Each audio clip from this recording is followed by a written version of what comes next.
ఒక్కసారి కొమ్మూరి గోల్డ్ కి కాల్ చేయండి. తాకట్లో ఉన్న మీ బంగారాన్ని విడిపించి మార్కెట్ ప్రైస్ కి వాళ్ళు కొనుక్కుని మిగతా డబ్బులు మీకు ఇచ్చేస్తారు. హలో అండి, అందరికీ నమస్కారం.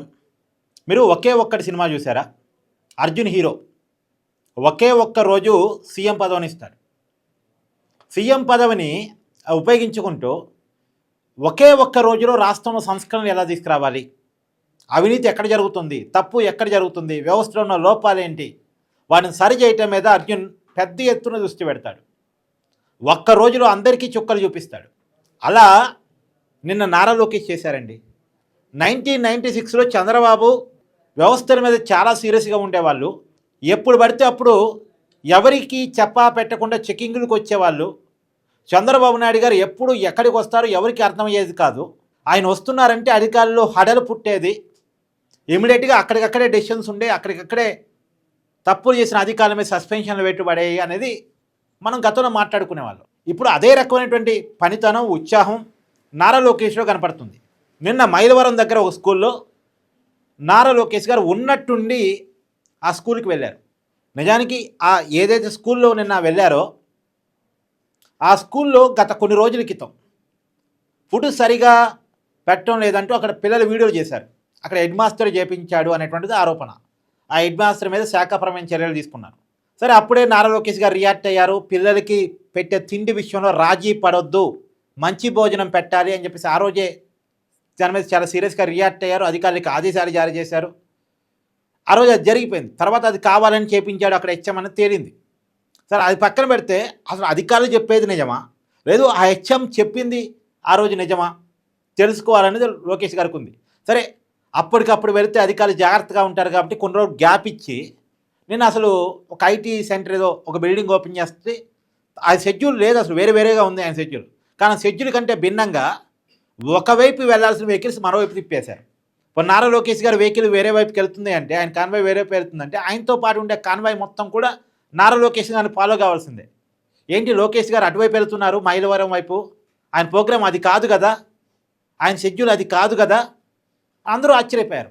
మంగళగిరిలో ఒక బిల్డింగ్ ఓపెనింగ్లో పాల్గొన్నటువంటి నారా లోకేష్ గారు అక్కడ నుంచి స్ట్రైట్గా మైలవరం అక్కడ మండల పరిషత్ ఉన్నత పాఠశాలకు వెళ్ళిపోయారు. పిల్లలు కరెక్ట్గా భోజనం చేసే సమయానికి వెళ్ళిపోయి నిజానికి ఇంకొద్దిగా ముందే వెళ్దాం అనుకుని వెళ్ళారు. అప్పటికే పిల్లలు భోజనం చేస్తున్నారు. అదే 12 గంటలకే భోజనం పెట్టారంటే ఒంటిపూట స్కూల్స్కి వెళ్తారు, కొద్దిగా 8 గంటలకే పిల్లలు వస్తారు కాబట్టి మధ్యాహ్నం భోజనం ఫాస్ట్గా పెడుతున్నామని అక్కడ వాళ్ళు చెప్పారు. అక్కడ పిల్లలను అడిగి వాళ్ళకి ఎలాంటి ఫుడ్ అందుతుంది, పైగా రోజు ఒక టీచరు, అంటే లోకేష్ గారు విద్యాశాఖ బాధ్యతలు తీసుకున్న తర్వాత పెట్టిన ఒక కండిషన్ ఏంటంటే ఆ వండిన అన్నాన్ని రోజు ఏదో ఒక టీచర్ టేస్ట్ చేయాలి. టీచర్ టేస్ట్ చేసిన తర్వాతే పిల్లలకు పెట్టాలి. ఆ ఫుడ్లో ఏదైనా లోపాలు ఉంటే ముందే టీచర్ గమనిస్తారు కదా. పిల్లలు తిన్న తర్వాత అది ఏమైనా అయితే అప్పుడు పిల్లలకి చాలా ఇబ్బంది కదా, చిన్నపిల్లలు కదా. కానీ అసలు పిల్లలకి ఏమైనా అవుద్దా లేదా, అసలు ఆ ఫుడ్లో క్వాలిటీ ఉందా లేదా ముందే తెలుసుకోగలగాలి. అందుకని రోజు ఒక టీచర్కి బాధ్యత చెప్పారు. రోజు ఒక టీచరు ఆ ఫుడ్ని టేస్ట్ చేయాలి. టీచర్ టేస్ట్ చేస్తున్నారంటే వండేటువంటి సిబ్బందిలో కూడా ఒక భయం ఉంటుంది, కుట్రలు జరగడానికి కూడా అవకాశం ఉండదు. ఒక టీచర్ తిని కూడా బాగలేని ఫుడ్ని బాగుంది అని చెప్తే అది పిల్లలు కొట్టించి పిల్లలకి ఏమన్నా ఇబ్బందికరంగా అనిపిస్తే మాత్రం ఆ టీచర్ మీద చర్యలు తీసుకుంటారు. అప్పుడు ఆ భయం టీచర్కి ఉంటుంది, అమ్మో నేను అబద్ధం చెప్తే నా మీద చర్యలు ఉంటే నా ఉద్యోగానికి ఇబ్బంది అనే భయం ఉంటుంది. కాబట్టి రోజు ఒక టీచర్ ఖచ్చితంగా పిల్లలు తినే ముందు ఫుడ్ తినాలనే కండిషన్ ఏపీలో తీసుకొచ్చారు. నిజానికి ఈ కండిషన్ దేశవ్యాప్తంగా అమలు చేస్తే చాలా మంచిది. టీచర్ ఫుడ్ తింటారు, చెకింగ్ జరుగుతుంది, ప్రతిరోజు చెకింగ్ ఉంటుంది అంటే వండే వాళ్ళలో కూడా ఒక భయం ఉంటుంది. కాబట్టి నిన్న లోకేష్ గారు అది కూడా అడిగారు, రోజు ఒక టీచర్ తింటున్నారా లేదా, వండే ఫుడ్లో క్వాలిటీ ఉందా లేదా పిల్లలని అడిగి తెలుసుకున్నారు. పైగా అక్కడ ఉన్నటువంటి అన్నిటిని కూడా చెకింగ్ చేశారు. గుడ్లు అవన్నీ కూడా, గుడ్డు వారానికి ఎన్నిసార్లు పెడుతున్నారు అని కూడా అడిగి తెలుసుకున్నారు. రోజు పెడుతున్నారా, వారానికి ఎన్నిసార్లు పెడుతున్నారు, వారానికి 5 సార్లు పెడుతున్నారా అని అవతల వాళ్ళు సమాధానం చెప్పడం నేను ఒక మంచి పరిణామం. ఒకప్పుడు చంద్రబాబు నాయుడు గారిని చూసినట్టు ఉంది అనేది అధికారులు ఉన్నత స్థాయి అధికారులు చెప్పుకునే మాట. చంద్రబాబు నాయుడు గారు చాలా విషయాలు చాలా స్ట్రిక్ట్గా ఉంటారు అడ్మినిస్ట్రేషన్ విషయాలు అనేటువంటిది ఆయనకున్న పేరు అది. సో దాన్ని ఆయన లోకేష్ గారు నిన్న చేయటం అది ఒక మంచి పరిణామం అండి.